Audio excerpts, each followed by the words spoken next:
নিরাপত্তা কৌশল যাতে সরকার প্রধান থেকে জনগণ থেকে দূরে ঠেলে না দেয় সেদিকে বিশেষভাবে লক্ষ্য রাখার জন্য আমি আপনাদের প্রতি বিশেষভাবে আহ্বান জানাই। সামনে নিরাপত্তার বহুমাত্রিক চ্যালেঞ্জ মোকাবেলায় সব সময় প্রস্তুত থাকতে হবে।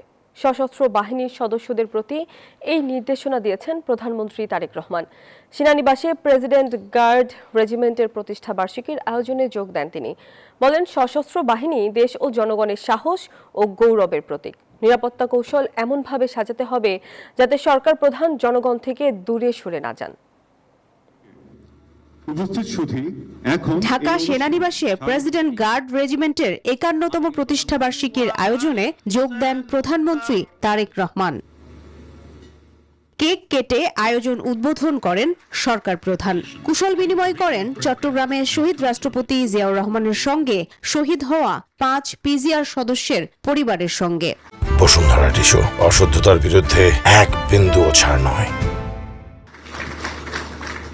প্রধানমন্ত্রী বলেন, সাইবার যুদ্ধ সহ বহুমাত্রিক চ্যালেঞ্জ মোকাবেলায় সব বাহিনীরই আরও আধুনিক ও প্রশিক্ষিত হওয়া জরুরি। এ বিষয়ে উদ্যোগ নিয়েছে সরকার। যে কোনো বাহিনীর সামনে প্রচলিত চ্যালেঞ্জের বাইরেও বর্তমানে আর্থসামাজিক, ভূ রাজনৈতিক পরিস্থিতি এবং তথ্য প্রযুক্তির অবাধ বিকাশের ফলে বহুমাত্রিক নিরাপত্তা চ্যালেঞ্জ তৈরি হয়েছে। সাইবার যুদ্ধ, ইলেকট্রনিক ওয়ারফেয়ার, ড্রোন যুদ্ধ কিংবা তথ্য যুদ্ধ, এইসব নতুন নতুন ক্ষেত্রগুলো কোনোভাবেই উপেক্ষা করার সুযোগ নেই। সশস্ত্র বাহিনী পেশাদারিত্ব বজায় রাখলে দেশের স্বাধীনতা, সার্বভৌমত্ব কখনো হুমকির মুখে পড়বে না, বলেন সরকার প্রধান।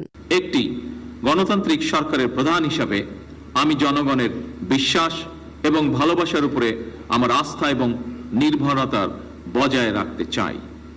সুতরাং নিরাপত্তা কৌশল যাতে সরকার প্রধান থেকে জনগণ থেকে দূরে ঠেলে না দেয় সেদিকে বিশেষভাবে লক্ষ্য রাখার জন্য আমি আপনাদের প্রতি বিশেষভাবে আহ্বান জানাই। একই অনুষ্ঠানে রাষ্ট্রপতি বলেন, সশস্ত্র বাহিনী হবে চতুর্মাত্রিক। জাতীয় নিরাপত্তা কৌশল নির্ধারণে সবার আগে বাংলাদেশ। প্রেসিডেন্ট গার্ড রেজিমেন্ট আগামী দিনে আরও আধুনিক প্রযুক্তি, আন্তর্জাতিক মানের প্রশিক্ষণ এবং পেশাগত উৎকর্ষ অর্জনের মাধ্যমে নিজেদের সক্ষমতাকে আরও বাড়াবে। সরকার সশস্ত্র বাহিনীকে আধুনিক বাহিনী হিসেবে গড়ে তুলতে বদ্ধপরিকর বলেও জানান রাষ্ট্রপ্রধান। প্রিয় প্রতিনিধিবৃন্দ, মারুফা রহমান, নিউজ 24, ঢাকা।